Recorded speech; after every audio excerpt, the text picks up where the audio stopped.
The merciless Arizona sun beat down on Marshal John Blackwood's exposed flesh, turning it an angry red that would soon blister and crack. His mouth, parched and bleeding, had long since stopped producing enough saliva to swallow. The ropes binding him to the lone oak tree on the hillside cut into his wrists and ankles, the hemp fibers rough against his raw skin. He'd been stripped to his undershirt and pants, his boots and hat taken by the Dobson gang after they'd ambushed him 3 miles outside of Redemption Creek. 6 hours he'd been there, maybe more. Time lost meaning when each minute stretched into what felt like hours. Each hour an eternity of agony under the punishing heat. From his position, he could just make out the town in the distance, the steeple of the small church rising above the other buildings, mocking him with its proximity. So close to civilization, yet utterly alone in his suffering. Blackwood had made peace with his fate. At 53, he'd lived longer than most men who wore the tin star in these territories. He'd survived the war between the states, 2 decades as a lawman, and countless encounters with men who wanted to test their speed against his. But now, it seemed, his luck had finally run out. The Dobson gang had good reason to hate him. 4 months earlier, Blackwood had tracked down and arrested their youngest brother, Billy, for the murder of a saloon girl in Silver Springs. Despite threats and attempted bribes, Blackwood had ensured Billy stood trial, testified against him, and watched as the judge sentenced him to hang. The execution had taken place just 2 weeks ago. "An eye for an eye," Frank Dobson had whispered in Blackwood's ear as his brothers tied the lawman to the tree. But slower, much slower. Then they'd ridden off, laughing, leaving him to die a lingering death beneath the scorching sun. Blackwood's thoughts drifted to his wife, Catherine, dead these past 8 years from consumption. Perhaps he would see her soon, and his daughter, Elizabeth, living back east with her husband and children. At least she was safe, far from this unforgiving land. He'd sent her away after Catherine's death, determined that she would have a better life than one spent in constant fear for her father's safety. He wondered if she would receive the letter he'd written her last week, or if it would be returned unopened with news of his death. A crow landed on a branch above him, its beady eyes regarding him with clinical interest as it cawed loudly. Scavengers already, Blackwood thought grimly. Wouldn't be long before the coyotes and vultures came to claim him. He tried to moisten his cracked lips with his tongue, but his mouth was as dry as the dusty ground beneath him. The pounding in his head had intensified, and his vision blurred at the edges. He knew the signs of severe heat stroke. Another hour, maybe 2, and he would lose consciousness. After that, death would follow quickly. Part of him welcomed the release from suffering. The crow cawed again, more insistently this time, and Blackwood lifted his pounding head to glare at it. That's when he saw the figure, shimmering like a mirage in the heat waves rising from the parched earth. At first, Blackwood thought his mind was playing tricks on him, conjuring phantoms as his body shut down. But the figure moved with purpose, advancing steadily toward him, and he realized it was no hallucination. As the figure drew closer, Blackwood could make out more details. A young man, no more than 20, with the distinctive copper skin and high cheekbones of the Apache. He wore buckskin leggings and a cotton shirt that had once been white, but was now stained with dust and sweat. A knife hung at his waist, and he carried a waterskin over one shoulder. The Apache approached cautiously, his dark eyes scanning the surrounding landscape for any sign of danger before settling on Blackwood. For a long moment, they simply looked at each other, the lawman and the native, separated by decades of bloodshed and broken treaties. Blackwood had no strength left to feel fear. If the young man had come to finish him off, at least his suffering would end. The Apache's expression remained impassive as he stepped closer, examining the ropes that bound the older man to the tree. Then, without a word, he uncorked the waterskin and held it to Blackwood's parched lips. The water was warm and tasted faintly of leather, but it was the sweetest thing Blackwood had ever experienced. He had to force himself not to gulp it down, knowing that drinking too quickly after such dehydration could kill him as surely as the sun. The Apache seemed to understand, pulling the water skin away after a few sips. "Gracias," Blackwood rasped, falling back on the Spanish he'd picked up over years of living in the territories. The young man nodded, but said nothing. Instead, he drew the knife from his belt, its blade glinting in the sunlight. Blackwood tensed, wondering if he had misread the situation entirely. But the Apache reached behind him and began sawing at the ropes binding his wrists.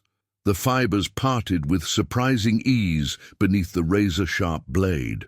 As the pressure on his wrists eased, pain flooded back into Blackwood's hands as blood resumed its normal flow.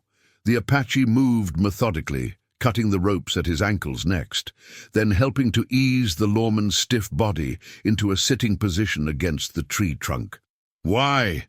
Blackwood managed to ask as the young man offered him another careful sip of water. The Apache regarded him thoughtfully, then spoke in carefully measured English. "I am called Two Rivers. My people say you are a fair man." He paused, seeming to search for the right words. "3 winters ago, you stopped soldiers from burning our camp."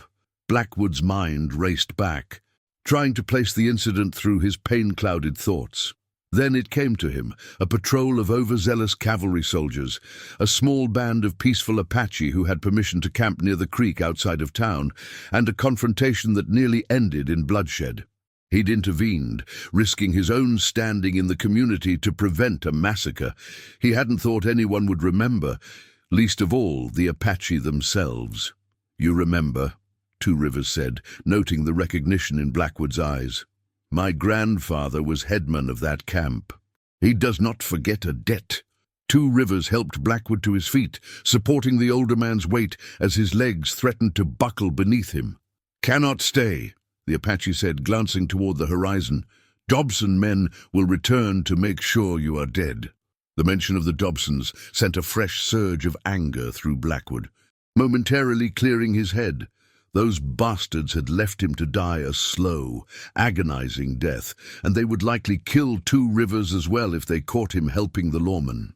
"My horse," Blackwood croaked. "They took my horse." Two Rivers nodded, pointing to a small copse of trees about 50 yards away. "I have horse. Can carry 2 for short distance." He helped Blackwood take a few tentative steps, the lawman's muscles screaming in protest after hours of immobility. Each movement was agony, but Blackwood forced himself to keep going. He would not waste this unexpected chance at survival. The sun was beginning its descent toward the western mountains as they made their slow, painful journey to the trees where Two Rivers had tethered his horse, a sturdy pinto pony that eyed Blackwood warily as they approached.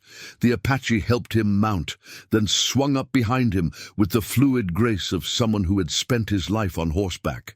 "Where?" Two Rivers asked simply. Blackwood considered their options. Redemption Creek was closest, but the Dobsons might have men watching the roads. His cabin was farther, nearly 15 miles into the hills, but it would offer safety and supplies. "North," he said finally. "Into the hills. I have a place." Two Rivers nodded and urged the pony forward, keeping to the shadows of draws and ravines whenever possible to avoid being silhouetted against the skyline. As they rode, Blackwood drifted in and out of consciousness, the gentle swaying motion of the horse and his extreme exhaustion making it impossible to stay alert. When Blackwood next became fully aware of his surroundings, the quality of light had changed. The harsh brightness of midday had given way to the golden hues of late afternoon. They were climbing now, the pinto picking its way carefully up a narrow trail that wound through scrub pine and jutting rocks. The air was cooler here, a blessed relief after the scorching heat of the exposed hillside. Two Rivers had wrapped a blanket around Blackwood's shoulders to protect his sunburned skin, and occasionally offered him small sips of water. The lawman's mind was clearer now, though his body still ached fiercely. He recognized the trail. They were less than 2 miles from his cabin. "Thank you," he said, his voice stronger than before. "You saved my life." Two Rivers made a non-committal sound. "Debt is not paid yet," he replied. "Need to reach safe place first." As they rounded a bend in the trail, Blackwood tensed at the sound of approaching horses. Two Rivers reacted instantly, guiding the Pinto off the trail and into a dense thicket of juniper. They sat motionless as three riders passed by less than 30 yards away. Men Blackwood didn't recognize, but their furtive manner and the way they scanned the surrounding terrain suggested they weren't simply travelers heading to town. "Dobson men," Two Rivers whispered once they had passed. "Looking for you." Blackwood nodded grimly. Frank Dobson wasn't taking any chances. He must have sent men to watch the cabin, knowing it was a likely destination if Blackwood somehow survived. "We need another way," he murmured. Two Rivers considered for a moment, then pointed to a nearly invisible game trail that branched off to the east. "I know these mountains. There is another path." Without waiting for confirmation, he guided the Pinto toward the narrow trail, which quickly disappeared into dense undergrowth that would hide their passage. The detour added nearly an hour to their journey, but as the sun dipped below the western peaks, casting long shadows across the land, they finally emerged from a stand of ponderosa pines, within sight of Blackwood's cabin. The small structure stood in a natural clearing, its weathered logs and stone chimney blending harmoniously with the surrounding landscape. A small corral stood empty beside it. Blackwood's own horse, a sturdy buckskin gelding named Buck, had been with him when the Dobsons attacked. The cabin appeared undisturbed, but Two Rivers approached cautiously, circling wide to study it from all angles before finally declaring it safe. "No one here now," he said as he helped Blackwood dismount, "but they will come back." Blackwood knew he was right. The Dobsons wouldn't rest until they confirmed his death or finished what they'd started. He stumbled toward the cabin, his legs still wobbly but growing stronger with each step. Inside, the cabin was just as he'd left it 2 days earlier when he'd ridden out to investigate reports of cattle rustling near the Thompson Ranch. A single room with a stone fireplace, a narrow bed against one wall, a rough-hewn table and chair, and shelves holding his meager possessions. Two Rivers helped him to the bed, then moved efficiently around the small space, lighting a lamp and stoking the banked coals in the fireplace. "Need medicine for your skin," he said, eyeing Blackwood's sunburned face and arms critically. "Have some," Blackwood replied, gesturing toward a small wooden box on one of the shelves. "Catherine, my wife, she made salves." Two Rivers retrieved the box and opened it, nodding approval at the array of small jars inside. He selected one, containing a greenish paste that smelled of aloe and mint, then helped Blackwood apply it to the worst of his burns. The cooling sensation was immediate and profound, drawing a sigh of relief from the lawman's cracked lips. As night fell, Two Rivers prepared a simple meal from Blackwood's stores: beans, jerky softened in the bean broth, and cornbread that had gone slightly stale but was still edible when crumbled into the mixture. The lawman ate slowly, his stomach rebelling at first, but gradually accepting the nourishment. As his strength returned, so did his determination. The Dobsons had tried to kill him, leaving him to die, a slow, agonizing death beneath the merciless sun. They would pay for that. But first, he needed to recover and plan, and he needed to ensure that Two Rivers didn't suffer for his act of mercy. "You should go," Blackwood said as they finished eating. "It's not safe for you here. The Dobsons—" Two Rivers shook his head firmly. "I will stay until you can defend yourself," he replied. "My grandfather would expect this." There was no arguing with the quiet dignity in his voice. Blackwood nodded, accepting the young man's decision with gratitude. The next morning dawned clear and cool, the first light of day filtering through the cabin's single window to fall across Blackwood's face. He awoke disoriented, memories of his ordeal flooding back in a rush of pain and anger. Two Rivers was already up, moving quietly around the cabin as he stoked the fire and set coffee to boil. Blackwood's body ached fiercely, his sunburned skin tight and painful despite the soothing salve, but his mind was clear. He pushed himself to a sitting position, wincing at the protest from his abused muscles. "How many men ride with Dobson?" Two Rivers asked without preamble as he handed Blackwood a cup of strong black coffee. The lawman considered the question. "Frank and his two brothers, Hank and Eddie," he replied, "plus 4 or 5 hired guns, usually. Mean bastards, all of them." Two Rivers nodded, his expression thoughtful. "They will come here. Maybe today, maybe tomorrow. We should not be here when they come." Blackwood knew the young Apache was right. In his current condition, he was in no shape to face the Dobson gang, and he wouldn't risk Two Rivers' life in a fight that wasn't his. But where could they go? Redemption Creek was out of the question. The Dobsons likely had men watching the town. The nearest military outpost was 3 days' ride to the north, and neighboring ranches were few and far between in this rugged country. As if reading his thoughts, Two Rivers spoke again. "My people have camp 2 days' ride east in high country. You would be safe there until you heal." The offer surprised Blackwood. For an Apache to invite a white man, much less a lawman, into their camp was unprecedented. "Your people would accept this?" he asked skeptically. Two Rivers' expression remained impassive. "My grandfather is still headman. His word is law, and he remembers you." The decision made, they moved quickly to prepare for departure. Blackwood's spare clothing had been left untouched by the Dobsons, allowing him to dress in clean garments that wouldn't further irritate his sunburned skin. His spare revolver, a well-worn Colt .45 he kept hidden beneath a loose floorboard, was retrieved and checked carefully before being tucked into his waistband. They packed light, food, ammunition, medical supplies, and a few personal items Blackwood couldn't bear to leave behind, including a small daguerreotype of Catherine and Elizabeth. Two Rivers insisted they take different paths out of the cabin, arguing that it would confuse any pursuers. "I will go south, then circle east," he explained. "You go directly east. We meet at Three Sisters Rocks by midday." Blackwood recognized the landmark, 3 distinctive spires of red rock that rose from a ridge about 5 miles east of his cabin. Blackwood set out first, mounted on Two Rivers' Pinto, with instructions to ride at an easy pace to conserve the horse's strength. The morning air was cool against his face as he guided the pony down a narrow deer trail that wound through dense pine forest before emerging onto a rocky plateau. From there, he could see for miles the sprawling expanse of the Arizona Territory stretching out before him, painted in shades of red and gold in the early morning light. In the far distance, he could just make out the smudge of smoke that marked Redemption Creek, the town he'd served as marshal for the past 15 years.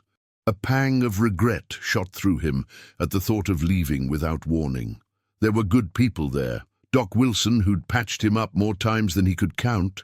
Sarah Parker, the widowed owner of the general store, who'd been dropping not-so-subtle hints about courting for the past year. Young Deputy Thompson, eager and green, but with the makings of a fine lawman.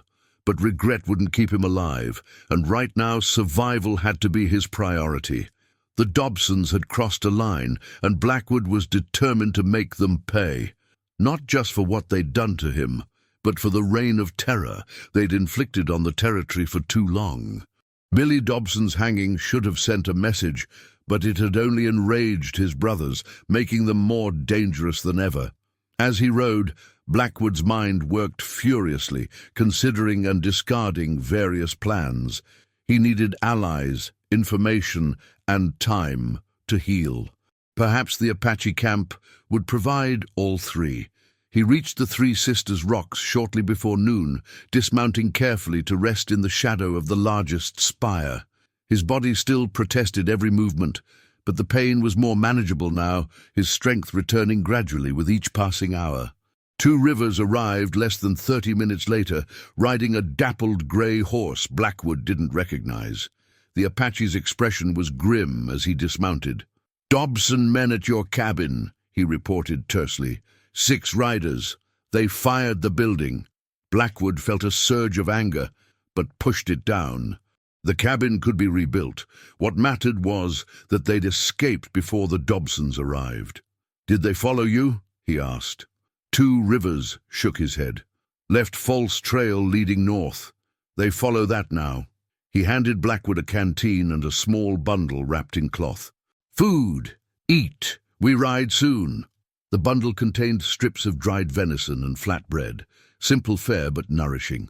Blackwood ate methodically, washing the food down with water from the canteen, his eyes scanning the horizon for any sign of pursuit. They set off again within the hour. Two rivers leading the way along game trails and dry creek beds that would hide their tracks from all but the most skilled trackers. The landscape gradually changed as they moved east, the scattered pine forests giving way to more open country dotted with juniper and pinon. They rode in companionable silence, each man lost in his own thoughts. Occasionally, Two Rivers would point out features of interest: a distant mountain peak, a stand of trees that marked a hidden spring, the barely visible tracks of a mountain lion that had passed this way recently. It occurred to Blackwood that in his 15 years in the territory, he'd rarely taken the time to truly see the land around him. He'd been too focused on maintaining law and order in Redemption Creek, on tracking down outlaws and protecting settlers. Now, with his future uncertain, he found himself appreciating the stark beauty of this harsh land in a way he never had before. By late afternoon, clouds had gathered on the horizon, promising a rare summer storm. Two Rivers studied the darkening sky with concern. "Need shelter before rain comes," he said. "Bad place to be when water runs?" Blackwood nodded his understanding. Flash floods were a deadly hazard in this country, transforming dry arroyos into raging torrents within minutes. They increased their pace, pushing the horses as much as Blackwood's condition would allow. As the first distant rumble of thunder reached them, Two Rivers led them into a narrow canyon whose walls rose steeply on either side. The route made Blackwood nervous. If the Dobsons had somehow picked up their trail, they would be trapped here. But Two Rivers moved with confidence, guiding them deeper into the canyon until it widened into a small box canyon with a spring-fed pool at its center. Here, the walls formed a natural overhang on one side, creating a sheltered area large enough for both men and their horses. They made camp quickly, Two Rivers demonstrating a practiced efficiency as he gathered firewood and built a small, nearly smokeless fire, while Blackwood tended to the horses. The rain began just as they finished, fat drops that quickly became a steady downpour, transforming the dry landscape. From their sheltered position, they watched as a thin trickle of water at the canyon floor grew steadily into a fast-moving stream. The air filled with the smell of wet earth and sage, a clean scent that seemed to wash away some of Blackwood's fatigue. Two Rivers prepared a meal of jerky stew enriched with wild onions and herbs he'd gathered along the way. As they ate, the Apache spoke more than he had since their meeting, sharing stories of his people and asking surprisingly perceptive questions about Blackwood's life as a lawman. The conversation continued into the evening, the rhythm of the falling rain providing a soothing backdrop to their words. "Why did you become lawman?" Two Rivers asked, as they sipped coffee heated over the small fire. The question caught Blackwood off guard, not because it was unexpected, but because it had been so long since he'd examined his own motivations. "After the war," he began slowly, "I drifted west like a lot of men, was tired of killing, tired of watching men die. Thought I'd try ranching." He chuckled humorlessly. "Turns out I'm not much good with cattle, but I could handle a gun, could read men's intentions. Town of Silver Springs needed a sheriff, and I needed work." He paused, memories of those early days flooding back. First year was hard. Lot of men thought they could run roughshod over a new lawman, had to prove otherwise. His hand unconsciously moved to a scar on his left shoulder, a souvenir from one such encounter. Stayed there 5 years before moving on to Redemption Creek. Been there since. Two Rivers nodded thoughtfully. "My grandfather says you understand justice," he said after a moment. "Not just white man's law, true justice." The words warmed Blackwood more than he cared to admit. "Try to," he replied simply. "Not always easy." Two Rivers fell silent, his dark eyes reflecting the flickering firelight. Outside, the rain continued to fall, its steady rhythm occasionally punctuated by the rumble of distant thunder. Blackwood's thoughts turned to the Dobsons once again. By now, they would know he had survived their attempt to kill him. They would be searching, and they wouldn't stop until they found him, or until he found them. The familiar weight of his revolver pressed against his side, a reminder of unfinished business.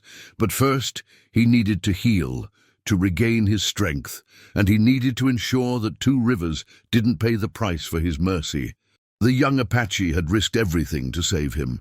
Blackwood wouldn't repay that debt by leading danger to his people's door. The rain continued through the night, finally tapering off as dawn approached. They broke camp early, eager to make good time before the heat of the day made travel difficult. The storm had transformed the landscape, washing away their tracks and creating new challenges as normally dry washes ran with water. Two Rivers navigated these obstacles with practiced ease, finding safe crossing points and alternate routes when necessary. By midday, they had left the lower elevations behind, climbing steadily into more mountainous terrain. The air was cooler here, the vegetation changing from desert scrub to juniper and pine. Blackwood's body still ached, but the persistent headache from his ordeal had finally subsided, and his thinking was clearer than it had been since his rescue.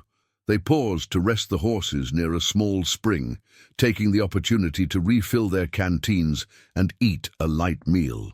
"How much farther to your people's camp?" Blackwood asked, as they prepared to mount up again. Two Rivers gestured toward a distant range of mountains, their peaks partially obscured by clouds. "One more day," he replied. "Camp is in High Valley beyond those mountains." Blackwood studied the terrain, mentally calculating the journey ahead. The mountains would provide good defensive positions, but would be challenging to cross in his weakened state. Still, each mile they traveled took them farther from the Dobsons' immediate reach, buying valuable time. As they rode, Two Rivers began pointing out various plants, naming them in both Apache and English, and explaining their medicinal properties. Blackwood listened with interest, recognizing the young man's gesture for what it was, an attempt to distract him from his discomfort and to forge a deeper connection between them. It was working. Despite the circumstances, Blackwood found himself enjoying the journey and his companion's quiet company. The rest of the day passed without incident, and by nightfall they had reached the foothills of the mountain range. They made camp in a sheltered grove of ponderosa pines, the tall trees providing both protection from the elements and a natural lookout point. Two Rivers climbed one of the larger trees shortly before sunset, scanning the surrounding countryside for any sign of pursuit. "No one follows," he reported upon his return, though his expression remained cautious. "But better to keep watch." They agreed to take turns standing guard through the night, with Blackwood taking the first shift, despite Two Rivers' initial protests about his condition. The lawman insisted, needing to feel useful after being so dependent on the younger man's help. As darkness fell, Blackwood sat with his back against a tree trunk, his revolver across his lap, listening to the night sounds of the wilderness. His mind drifted to Catherine, as it often did during quiet moments. She'd never complained about the dangers of his profession, never asked him to find safer work, though the worry had been evident in her eyes each time he strapped on his gun belt. She'd been a source of unwavering support and quiet strength until consumption had stolen her away, leaving a void in his life that 15 years hadn't filled. Would she approve of his current course, seeking refuge with the Apache while plotting revenge against the men who had tried to kill him? He liked to think she would understand, even if she might counsel forgiveness instead of vengeance. But some things couldn't be forgiven. The Dobsons had chosen their path, and Blackwood was determined to be the one who ended their reign of terror, even if it cost him his position as marshal. Lost in these thoughts, he almost missed the distant flicker of light on the plains below. Instantly alert, he studied the anomaly carefully. A campfire at least 5 miles away, but in the general direction they had come from. Blackwood waited until his watch ended before waking Two Rivers and pointing out the distant light. The Apache studied it silently for several minutes.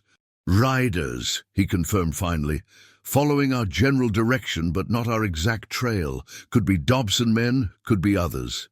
The news was concerning but not unexpected. The Dobsons were persistent, and Frank Dobson was known to be a skilled tracker. If they had somehow picked up the trail after the rain, they would follow it relentlessly. "We should move at first light," Blackwood decided. "Push hard to reach your people's camp by nightfall." Two Rivers nodded agreement. "I will take watch now. You rest."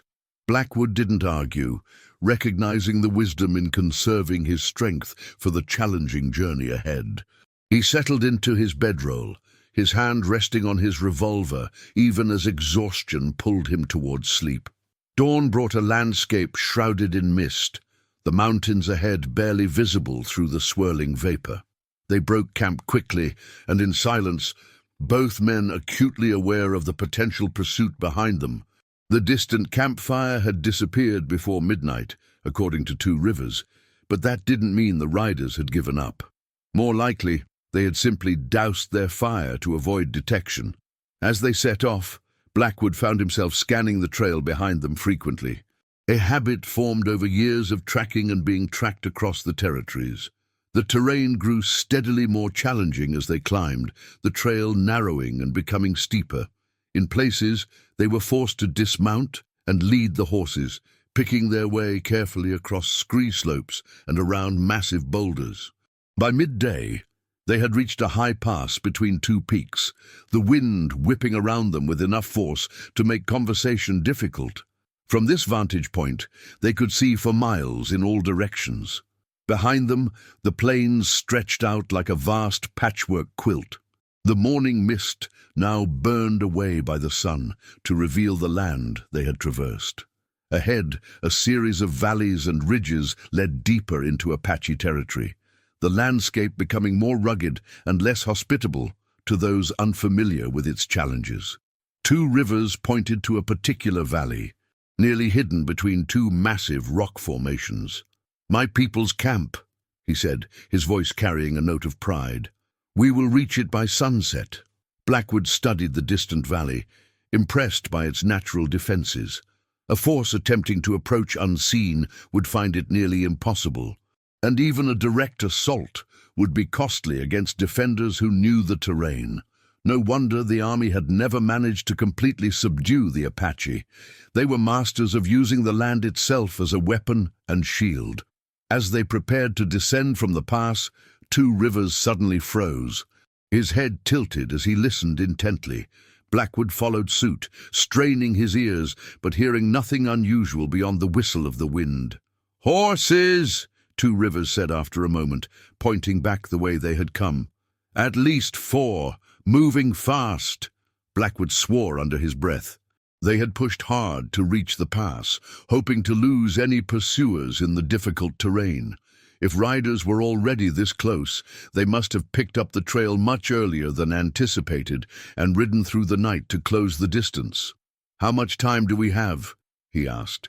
Calculating options rapidly, Two Rivers frowned in concentration. They are still in lower hills, maybe 1 hour before they reach this place.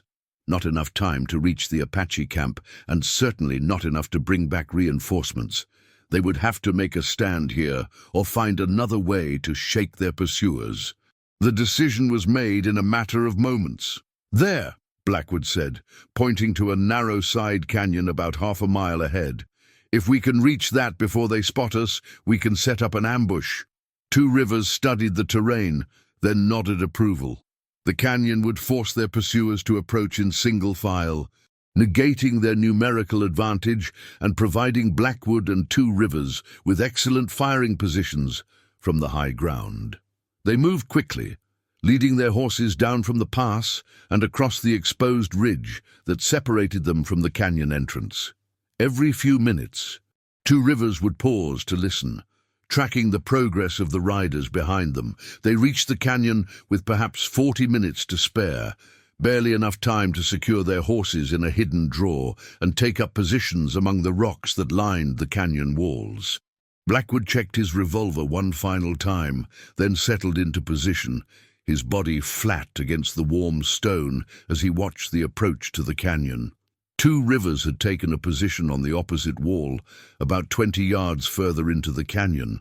From there, he could cover the entrance with his rifle while remaining hidden from view until their pursuers were fully committed to entering the narrow space.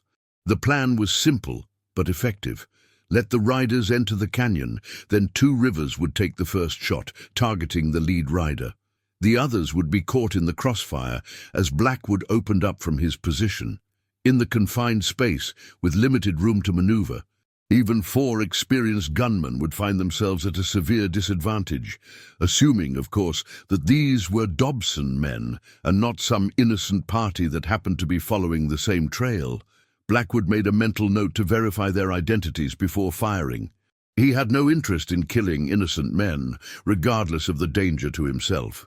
The minutes crawled by with agonizing slowness. Blackwood's sunburned skin itched fiercely in the heat, and his muscles protested the prolonged stillness. But he remained motionless, his eyes fixed on the canyon entrance. Then finally he heard it, the distant sound of hooves on stone, growing steadily closer. 2 rivers had heard it too. Blackwood could see the young Apache shifting slightly, adjusting his grip on his rifle as he prepared to take aim. The sound grew louder, and Blackwood tensed as the first rider came into view at the mouth of the canyon. The man rode a big bay horse and wore a battered black hat pulled low over his eyes, partially obscuring his features. But as he turned to signal to the riders behind him, Blackwood got a clear look at his face. Frank Dobson. There was no mistaking the broken nose and the scar that ran from his left eye to the corner of his mouth. Souvenirs from a bar fight in Tombstone years earlier. Frank Dobson entered the canyon cautiously, his hand resting on the revolver at his hip, as his eyes scanned the rocky walls on either side. Behind him rode his brother Hank, a squat, powerful man with a perpetual scowl, and 2 others Blackwood recognized as hired guns who had been running with the Dobsons for the past year or so. 4 in total, just as 2 rivers had predicted. Blackwood waited, his breathing slow and measured as the riders moved deeper into the canyon. When they were about 30 yards in, with all 4 fully exposed and no easy route of escape, 2 rivers took his shot. The crack of the rifle echoed deafeningly in the confined space. Frank Dobson's hat flew from his head as the bullet grazed his scalp, sending him tumbling from his saddle with a shout of pain and surprise. The other riders reacted instantly, drawing their weapons as they searched frantically for the source of the shot. Blackwood seized the moment of confusion to open fire from his position, targeting Hank Dobson first. His first shot struck the man in the shoulder, spinning him halfway around in his saddle. His second caught one of the hired guns in the chest as the man was raising his rifle to return fire toward 2 rivers' position. The man fell backward off his horse, dead before he hit the ground. The remaining hired gun managed to fire a wild shot in Blackwood's general direction before 2 rivers' second shot found its mark. Catching him in the throat, he dropped his weapon, clutching at the wound as he slid from his horse. Hank Dobson, despite his injury, had managed to take cover behind his fallen horse and was returning fire, his shots kicking up dust from the rocks near Blackwood's position. Frank Dobson, blood streaming down his face from his scalp wound, had scrambled to the base of the canyon wall and was firing blindly toward 2 rivers. The firefight was brief but intense, the confined space of the canyon amplifying each shot into a thunderous roar. Blackwood maintained his position, picking his shots carefully to conserve ammunition. He caught glimpses of 2 rivers doing the same, the young Apache moving from one position to another with fluid grace, making himself a difficult target while maintaining accurate fire. Within minutes, the remaining hired gun had bled out from his throat wound, and Hank Dobson lay motionless behind his dead horse, a final shot from Two Rivers having found its mark. Only Frank Dobson remained, pinned down at the base of the canyon wall with limited ammunition and no clear escape route. "Dobson!" Blackwood called out, his voice echoing off the canyon walls. "Throw out your gun and stand up with your hands high. It's over." For a long moment there was no response. Then Frank Dobson's voice, strained with pain and fury, echoed back. "Blackwood! Is that you? You son of a bitch!" A harsh laugh followed the question. "Should have known it'd take more than a day in the sun to kill you. Always were a tough old bastard." Blackwood didn't respond, knowing that Dobson was just trying to locate his position more precisely. Instead, he signaled to Two Rivers, indicating that he would keep Dobson talking while the Apaches circled around to approach from behind. Two Rivers nodded understanding and began moving silently along the canyon wall, using the sparse vegetation and rock formations for cover. "Last chance, Dobson," Blackwood called after a suitable interval. "Throw out your gun, and you'll get a fair trial. Keep fighting, and you'll join your brothers in hell." "A fair trial?" Dobson's voice was incredulous. "Like the one you gave Billy? That boy never killed anyone, and you know it.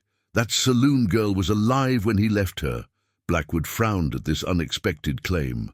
Billy Dobson had been found standing over the girl's body, knife in hand, when the local deputy burst into her room after hearing her screams. The evidence had been overwhelming. The conviction swift. Could he have been wrong? No, this was just another of Frank Dobson's manipulations, an attempt to sow doubt and buy time. "The jury heard the evidence," Blackwood replied evenly. 12 men found him guilty. It wasn't my decision to make." Another harsh laugh from Dobson. "You led the manhunt. You testified against him. You stood there and watched him hang, Marshal. His blood is on your hands as much as anyone's." The conversation was interrupted by the sharp crack of Two Rivers' rifle. Frank Dobson cried out in pain, and Blackwood caught a glimpse of him clutching his right arm, his revolver falling to the ground. Two Rivers had circled behind him and taken a shot that disabled without killing. Blackwood quickly moved from his position, scrambling down the canyon wall with his revolver trained on Dobson. The outlaw glared up at him with a mixture of pain and hatred as Blackwood approached, kicking Dobson's fallen weapon well out of reach. "It's over, Frank," he said quietly. "You and your brothers have terrorized this territory for too long. Time to answer for it." Two Rivers emerged from behind a boulder, his rifle still trained on Dobson as he moved to stand beside Blackwood. The outlaw's eyes widened in surprise and disgust as he recognized Two Rivers as Apache. "You're riding with Indians now, Marshal?" Dobson spat on the ground. "How far you've fallen." Blackwood's expression hardened. "This man saved my life after you left me to die," he replied coldly. "Shows more honor than you or your brothers ever had." He gestured for Dobson to stand, then turned to Two Rivers. "Can we take him to your people's camp? I don't want to risk heading back to Redemption Creek with just the two of us guarding him." Two Rivers considered the request, his dark eyes studying Dobson thoughtfully before he nodded. "My grandfather will allow it, but Dobson must be tied." Blackwood nodded agreement and set about binding Dobson's wrists with a length of rawhide from his saddlebags, making sure to tie the knot securely while avoiding the bullet wound in the outlaw's arm. The wound was painful, but not life-threatening. Two Rivers' shot had been precisely placed to disable without killing. They retrieved their horses and mounted up, with Dobson secured on his own horse, his wrists bound to the saddle horn to prevent any attempt at escape. The bodies of Hank Dobson and the two hired guns were left where they had fallen. There was no practical way to transport them, and Blackwood had no particular desire to ensure they received a proper burial. The men had made their choices in life and paid the price. As they rode away from the canyon, Blackwood glanced back at the site of the ambush, a strange sense of closure settling over him. The Dobsons had tried to kill him in one of the most brutal ways possible, leaving him to die slowly beneath the merciless sun. Now 2 of the brothers were dead, and Frank would face justice for his crimes. It wasn't revenge, Blackwood told himself. It was justice, plain and simple, the kind of justice he'd dedicated his life to upholding.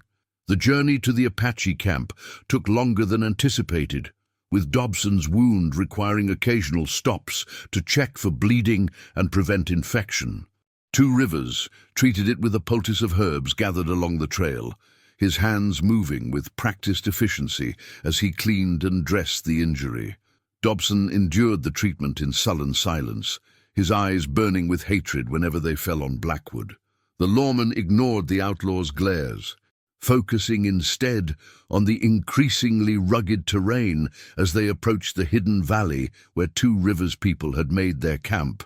The sun was setting by the time they crested the final ridge, casting long shadows across the valley below.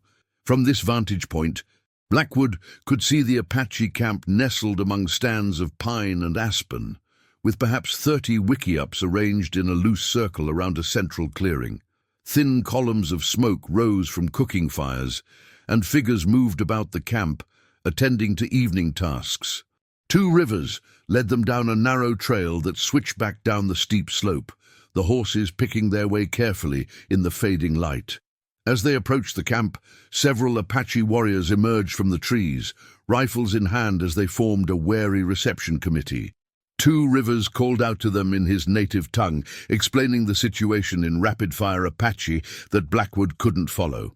The warriors listened impassively, their eyes moving from Two Rivers to Blackwood and finally settling on the bound figure of Frank Dobson. After a brief discussion, they parted to allow the trio to enter the camp, though they fell in behind them, clearly unwilling to fully trust the unexpected visitors. The arrival of two white men, one a lawman and the other a prisoner, caused a stir in the camp.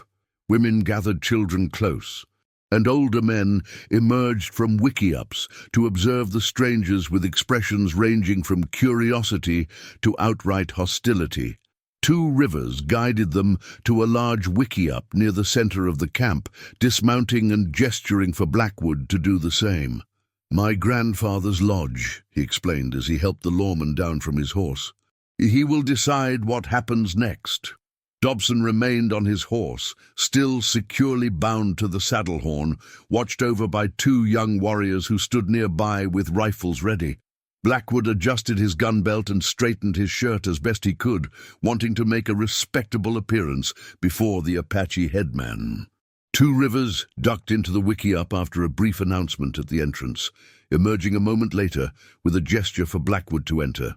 The interior was dimly lit by a small central fire, the smoke rising to escape through a hole in the center of the structure. Seated on a pile of blankets on the far side of the fire was an elderly Apache man, his face deeply lined with age, but his dark eyes sharp and alert as they fixed on Blackwood. "Grandfather," Two Rivers said in English, presumably for Blackwood's benefit, "this is Marshal John Blackwood of Redemption Creek. The man I told you about." The old man nodded slowly, his gaze never leaving Blackwood's face. "I am Sees Far," he said, his English heavily accented but clear. "My grandson says you are a man of honor." Blackwood removed his hat, holding it respectfully before him. "Your grandson saved my life," he replied simply. "I owe him a debt I can never repay." Sees Far gestured for Blackwood to sit on a blanket across the fire from him. "And the other white man?" he asked once Blackwood was seated. "The one who is tied?" Blackwood explained Frank Dobson's crimes, including the attempt to kill him by leaving him bound in the sun, and the subsequent pursuit and capture. Sees Far listened without interruption, his expression revealing nothing of his thoughts. When Blackwood finished his account, Sees Far was silent for several long moments, his gaze shifting to the fire as he considered what he had heard. Finally he spoke, his voice carrying the weight of authority despite its softness. "The white man's justice and Apache justice are not always the same," he said, "but both understand that some crimes must be punished." He looked up at Blackwood again. "You wish to take this man back to your town, to face your law?" Blackwood nodded. "Yes, he's wanted for murder, rustling and robbery, besides what he did to me. He needs to stand trial." Sees Far tilted his head slightly. "And if he is found guilty by your law, what then?" Blackwood met the old man's gaze steadily. "If he's found guilty of murder, he'll hang, same as his brother did." Sees Far nodded, as if this confirmed something he had already suspected. "You will stay here until you are strong again," Sees Far declared, his tone making it clear this was not a suggestion, but a decision already made. "The prisoner will be guarded. When you are ready, 2 Rivers will guide you back to your town." Blackwood recognized the gesture for what it was. Not just hospitality, but a significant extension of trust from a people who had little reason to trust white lawmen. "Thank you," he said with genuine gratitude. "I won't forget this." Sees Far's expression softened slightly. 3 winters ago you stopped soldiers from killing my people without cause. You risked much to stand between us and them. Apache do not forget such things." He gestured to 2 Rivers. "Show him where he will sleep. See that he has food and medicine for his burns. The prisoner will be kept separately, under guard." With that, the audience was clearly over. 2 Rivers indicated that Blackwood should follow him, and together they ducked out of the wickiup into the gathering darkness of the camp. The next few days passed in a curious routine that Blackwood would never have imagined possible. Recovery in an Apache camp, treated with cautious respect by most and open friendliness by a few, particularly the children who were fascinated by his pale skin and blue eyes. 2 Rivers acted as his guide and interpreter, explaining Apache customs and helping him avoid unintentional offense. Frank Dobson was kept in a small wickiup at the edge of the camp, his wound tended to, but his movements strictly limited by guards who watched him constantly. Blackwood checked on him daily, ensuring he was being treated humanely, but offering little conversation beyond the necessary. The outlaw had retreated into sullen silence, his initial verbal jabs giving way to brooding resentment as he recognized the futility of his situation.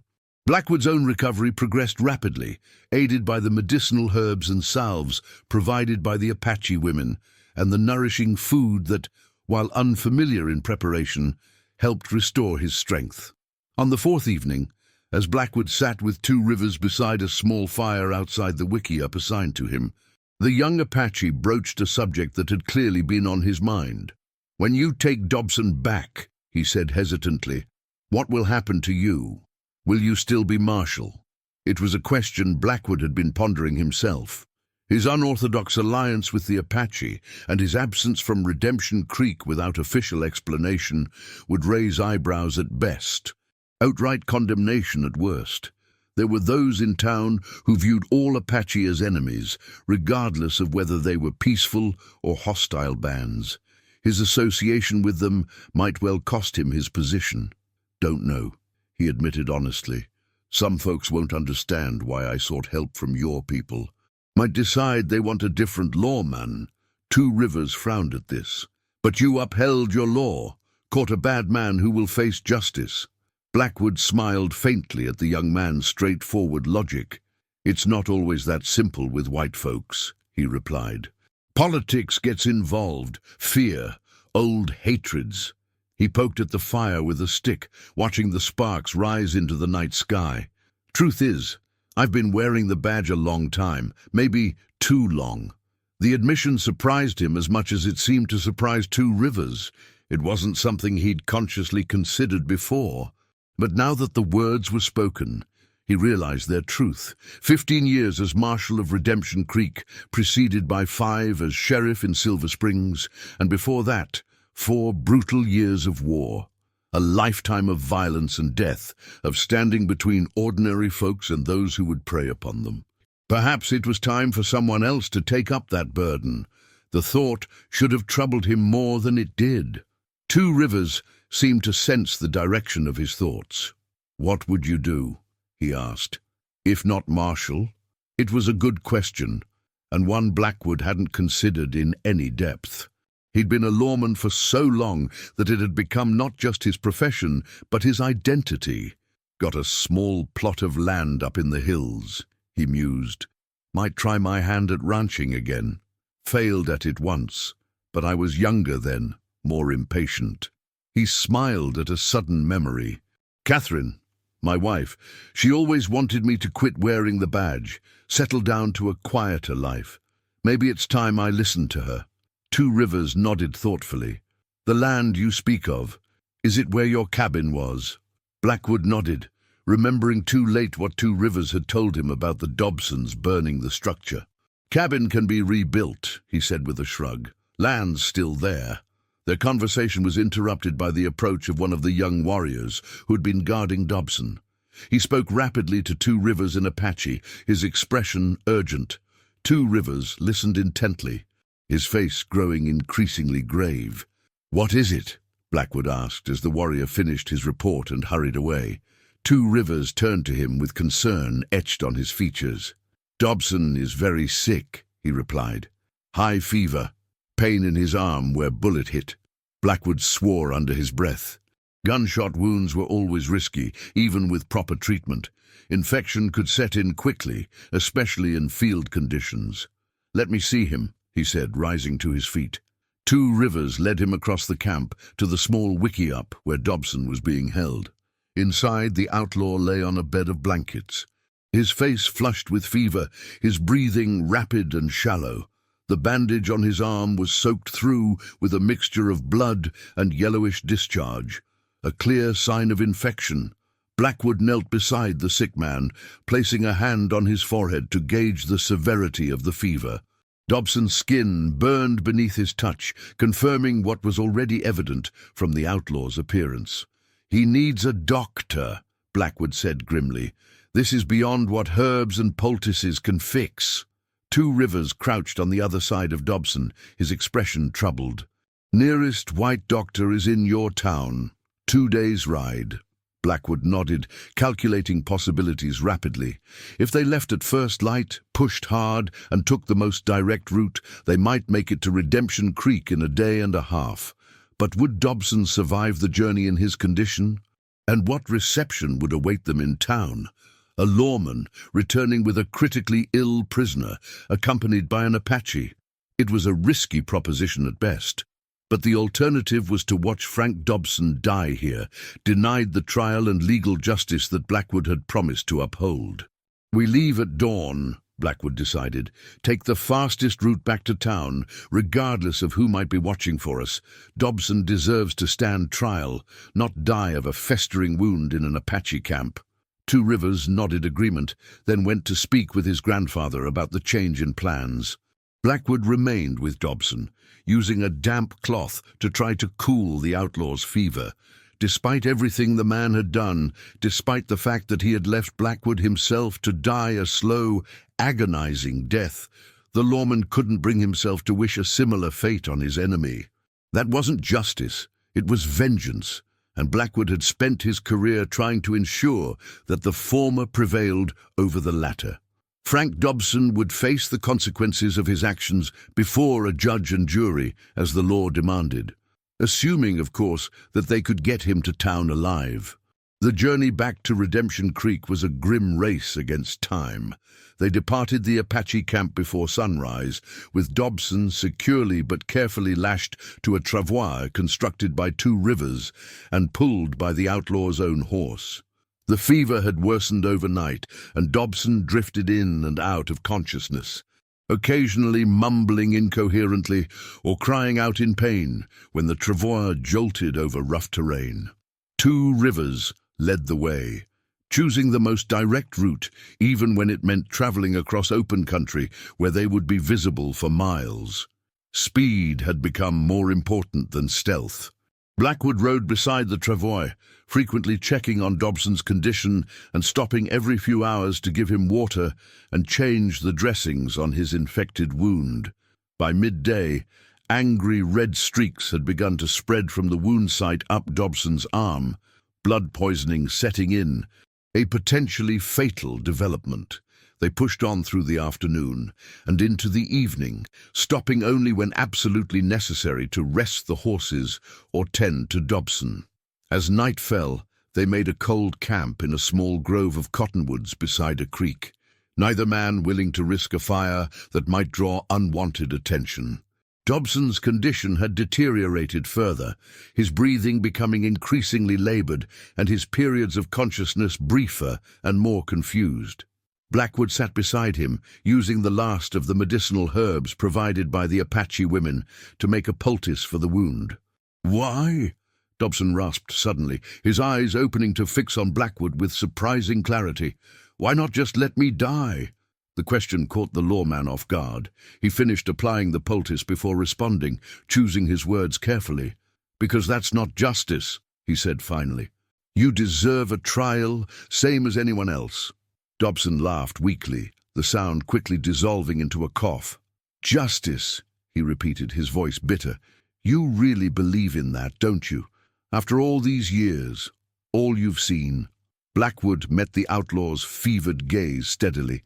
"I have to believe in something," he replied simply. Dobson closed his eyes, silent for so long that Blackwood thought he'd drifted back into unconsciousness.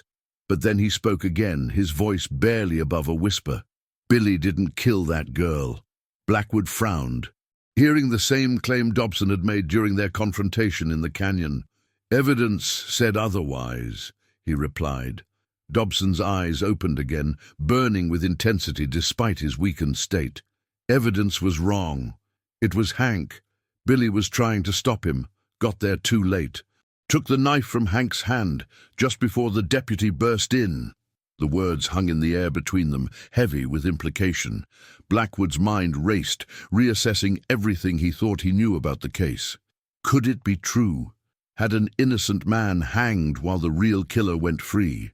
The thought was profoundly disturbing, challenging Blackwood's fundamental belief in the system of justice he had served for so long.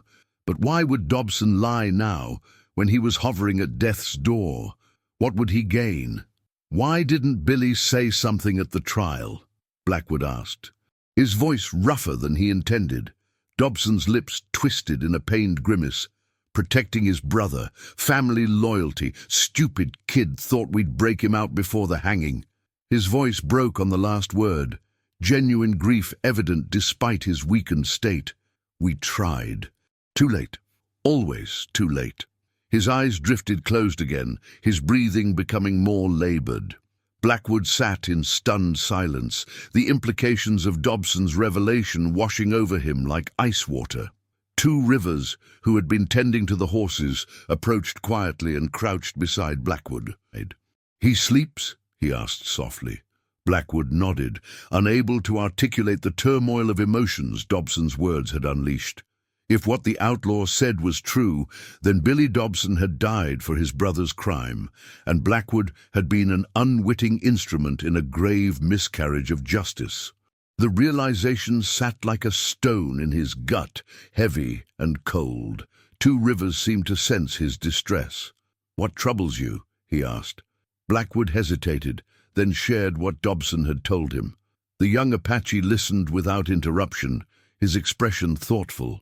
When Blackwood finished, Two Rivers was silent for a long moment before speaking. "If this is true," he said carefully, "does it change what must be done now?" Blackwood considered the question. Did it change their current course of action? No. Dobson still needed medical attention, still needed to face trial for his other crimes, but it changed everything else. They broke camp before dawn the next morning, Dobson's condition having deteriorated further during the night. The outlaw was now completely unconscious, his breathing shallow and his skin burning with fever. They made what speed they could, but it was clear to both men that their race against time was one they were likely to lose. By mid-morning, they had reached familiar terrain, the rolling hills and scattered pine forests that marked the approach to Redemption Creek. From the top of a rise, Blackwood could see the town in the distance, smoke rising from chimneys and the glint of sunlight on the white-painted church steeple. Home, or what had passed for it these past 15 years. Yet he felt strangely detached from it now, as if viewing it across a greater distance than mere miles. Two Rivers, who had never been this close to a white settlement, regarded the town with a mixture of curiosity and wariness. "I should go no closer," he said, turning to Blackwood. "My presence would complicate things for you." Blackwood knew he was right. An Apache riding into Redemption Creek, even in the company of the town marshal, would likely be met with suspicion at best, open hostility at worst. But the thought of parting ways with the young man who had saved his life and become something of a friend over these past days left him with a sense of loss. "I owe you my life," he said simply. "And more than that, I won't forget it." Two Rivers smiled slightly. "Debt is paid. You would have done the same." He gestured toward the unconscious form of Frank Dobson on the travois. "What will you tell them about how you captured him?" Blackwood hadn't considered this, too focused on simply keeping Dobson alive to reach town. "The truth," he decided, "or most of it, that I was ambushed by the Dobsons, managed to escape, and later captured Frank in a firefight that killed Hank and their men." Two Rivers nodded approval. Simple stories are best, and fewer details to remember. He extended his hand in the white man's gesture of farewell that he had obviously learned from observation. Blackwood took it, gripping the young Apache's forearm in the more traditional warrior's clasp. "Your grandfather said Apache don't forget," he said. "Neither do I. If you or your people ever need anything that's in my power to give, you only have to ask." Two Rivers held his gaze for a moment, then released his arm and stepped back. "May your trail be clear and your enemies few, John Blackwood," he said formally. Then he mounted his horse, and with a final nod of farewell, turned and rode back the way they had come, soon disappearing among the trees that dotted the hillside. Blackwood watched him go, feeling a curious mixture of gratitude and regret before turning his attention back to Frank Dobson and the final leg of their journey. The sun was high overhead when Blackwood rode into Redemption Creek, leading Dobson's horse with the travois behind it. His arrival caused an immediate stir, townsfolk stopping in their tracks to stare at the unexpected return of their marshal, sunburned and trail-worn, with the notorious Frank Dobson unconscious and clearly gravely ill on a makeshift stretcher. Word spread quickly, and by the time Blackwood reached the doctor's office, a small crowd had gathered. Doc Wilson emerged from his office, wiping his hands on a towel, his bushy eyebrows rising in surprise at the sight of Blackwood. "Marshal, where in tarnation have you been? Everyone thought you were dead." He rushed forward to help, his professional concern immediately focusing on Dobson as he noted the outlaw's condition. "Get him inside, quickly," he ordered, gesturing for several bystanders to help lift the travois. As Dobson was carried into the doctor's office, Deputy Thompson pushed through the crowd, his young face alight with relief at the sight of his mentor. "Marshal Blackwood, you're alive!" He pumped Blackwood's hand enthusiastically. "When your horse came back to town riderless 3 days ago, with blood on the saddle, we feared the worst. Organized search parties, but couldn't find any trace of you." Blackwood accepted the deputy's greeting with a tired smile. "It's a long story, Thompson. One I'll tell in full, but first I need to make sure Dobson gets proper care. He's wanted for murder and a lot more besides, but he deserves a trial, not a pine box." The deputy nodded, though his expression reflected confusion at Blackwood's evident concern for the outlaw's welfare. "I'll post a guard at the doctor's office," he offered, "in case he comes around and tries anything." Inside, Doc Wilson had already cut away the bandages on Dobson's arm and was examining the infected wound with a grim expression. "Blood poisoning," he confirmed as Blackwood entered. "Advanced stage. I'll do what I can, but I won't lie to you, Marshal. His chances aren't good." He glanced up, his professional eye taking in Blackwood's condition as well. "You don't look too spry yourself. Those are nasty burns. What happened out there?" Blackwood gave him the abbreviated version. Ambushed by the Dobsons, left to die in the sun, his escape and subsequent pursuit of the gang, culminating in the firefight that left Hank Dobson and 2 hired guns dead, and Frank wounded and captured.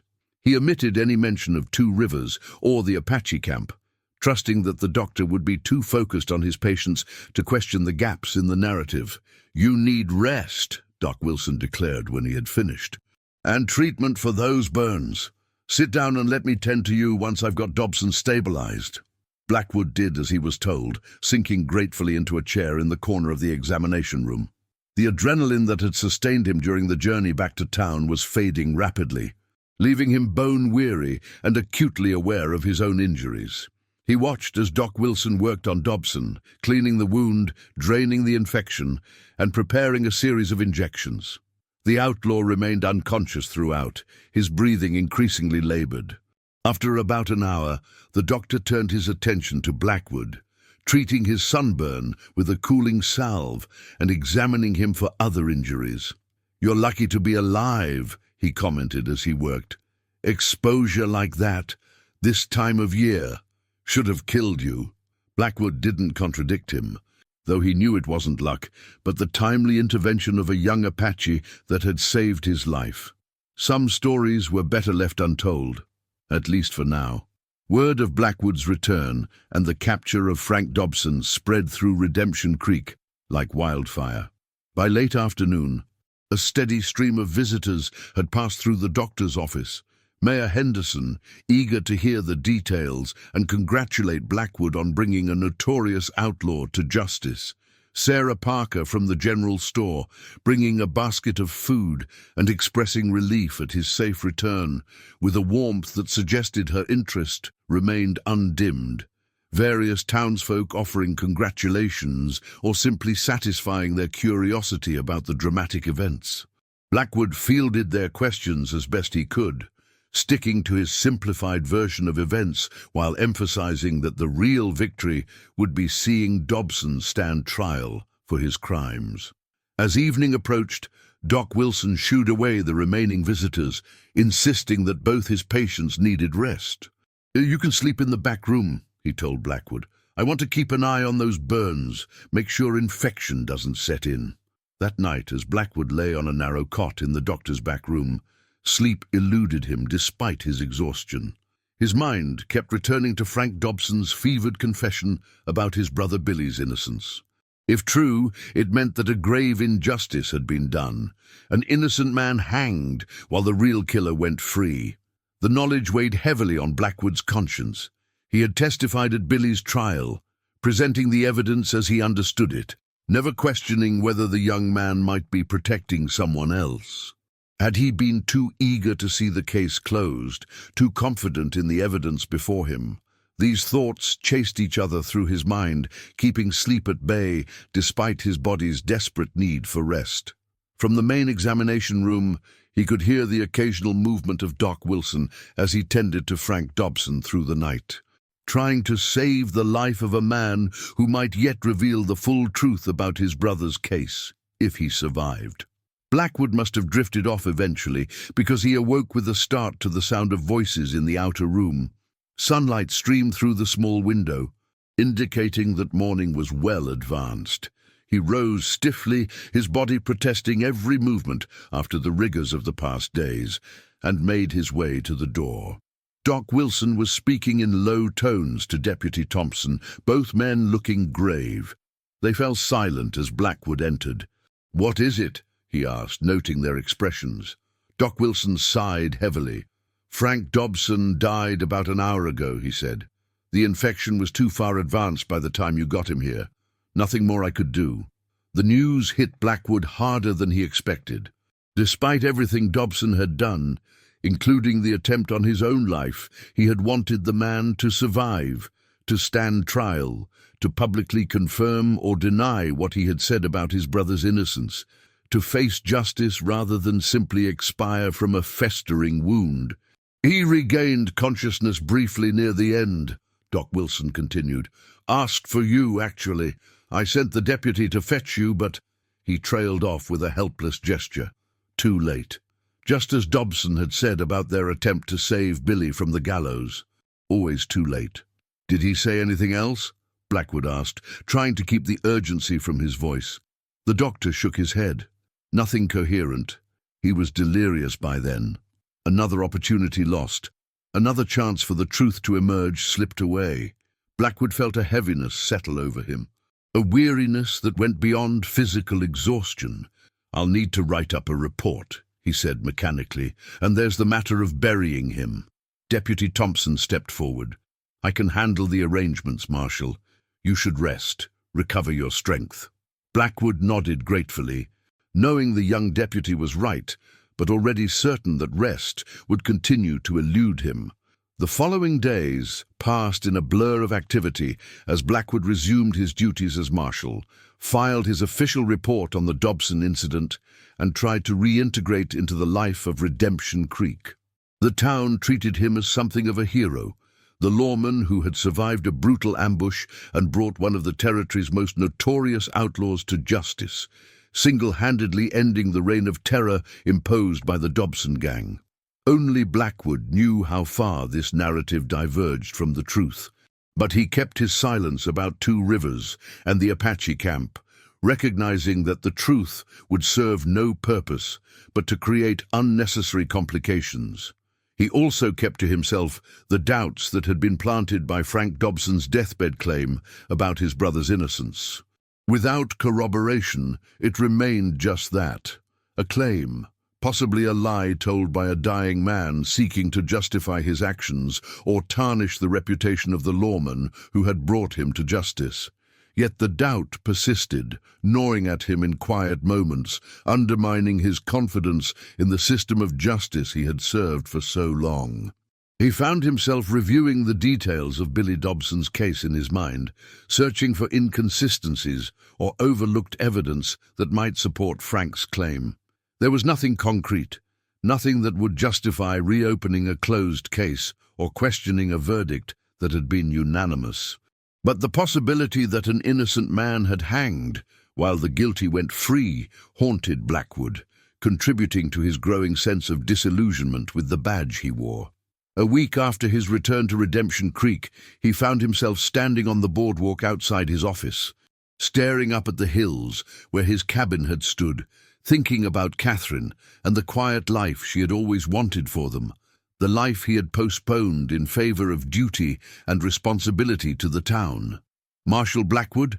The voice broke into his reverie, drawing his attention back to the present. Sarah Parker stood nearby, a basket over her arm, as she returned from delivering goods to one of her customers. "You look 1,000 miles away," she observed with a gentle smile. "Everything all right?" Blackwood managed a smile in return, appreciating her concern, while knowing he couldn't share the true nature of his thoughts. "Just thinking about rebuilding my cabin," he replied, which was at least partially true. "The Dobsons burned it to the ground during all this mess." Sarah's expression softened with sympathy. "I'm so sorry to hear that. Is there anything I can do to help? I could organize some of the townfolk. Make a day of it. Many hands make light work, as they say." The offer was genuine and touching, reminding Blackwood that despite his growing disillusionment, there were still good people in Redemption Creek, people worth protecting and serving. "That's mighty kind of you, Sarah," he said, "but I'm thinking it might be time for a change." The words came out before he had fully formed the thought, but once spoken, they felt right. "A change?" she echoed, her expression questioning. Blackwood nodded slowly. "Been wearing this badge a long time.